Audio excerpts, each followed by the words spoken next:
Isuku mu rugo ni ingenzi. Iyo umuntu yinjiye mu rugo rwawe akumva hari umwuka mubi, icya mbere atekereza ni ugutangira kubwira ati ese nta kuntu twaganirira hanze, cyangwa se ukabona aricaye agize ikinyabupfura ntagize icyo avuga, ariko akagenda avuga ko mu rugo iwawe hari umwuka mubi. Yewe nawe iyo wakiriye umuntu mu rugo ukumva mu rugo iwawe hari umwuka mubi, ikintu cya mbere utangira kwibaza ni ikintu kiri kunuka mu rugo, cyangwa se ugatangira kwibaza niba hatakorobye. Tugiye kubwira rero uburyo ushobora guhumuza mu nzu iwawe wifashishije indimu kandi mu buryo bworoshye bitewe n'uduce tugiye dutandukanye. Reka duhere muri firigo. Niba ufite firigo mu rugo iwawe ukajya uyifungura buri gihe ukumva ubangamiwe no kumva umwuka mubi usohokamo, ikintu cya mbere ugomba kumenya nuko ibiryo bimwe na bimwe bibitse muri firigo igihe kirekire bitangira kuzana umwuka mubi.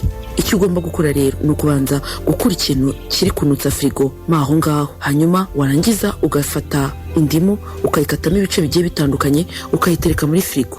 Icyo gihe izamura umwuka mwiza igasohora umwuka mubi. Uko ufunguye rero noneho wumva umwuka mwiza ari wo uhumurira muri firigo. Ikindi ni micro-onde. Niba ufite micro-onde mu rugo iwawe, kugira ngo wirinde ko umwuka mubi ari wo unukamo niba washyuhijemo nk'ibintu birimo za foromaje n'ibindi, nabwo uba ugomba gufata bolo y'amazi isanzwe ugashyiramo indimu, warangiza ugaterekamo ukigendera.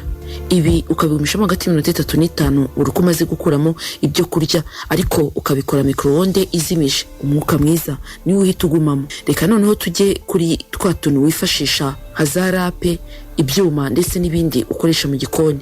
Kugira ngo bitagira umwuka mubi, ugomba gufata indimu ukayikatisha cyangwa se ugasa nk'uyirapa, ubundi ukabona kuyoza.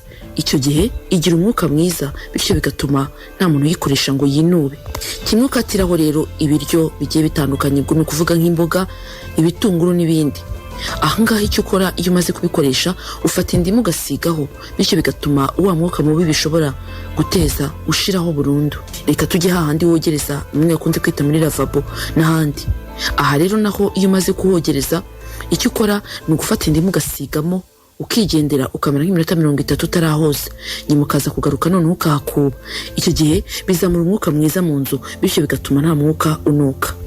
Aho wari uzi ko na toilette yo mu nzu ushobora gufata indimu warangiza ukayikamura, y'amazi y'indimu ukayasukamo ugapfundikira ukigendera, nyuma y'iminota 20 ukaza kugaruka ugasukura amazi. Icyo gihe umwuka uturuka muri toilette uza ari mwiza kandi binoza ya toilette yawe, bigatuma itanuka. Reka tujye kuri robine rero. Robine burya nayo hahandi amazi amanukira buri kanya, birashoboka ko hashobora kujyamo za microbe zishobora kunutsa urugo rwose.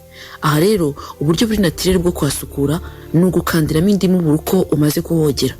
Icyo gihe bizagufasha gukura imyanda muri twa twenge tumanukiramo amazi, ndetse binatume hahora hari isuku. Burya indimu ishobora no kwifashishwa mu guhanagura ibirahuri.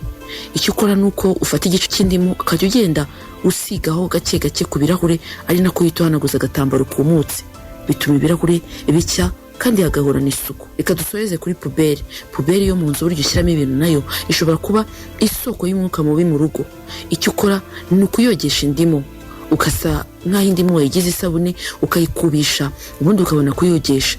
Ibi bizagufasha bitume umuntu wese winjiye iwawe azumva hahumura nta mwuka mubi urimo, kuko wakwifashisha indimu ugahumuza mu rugo.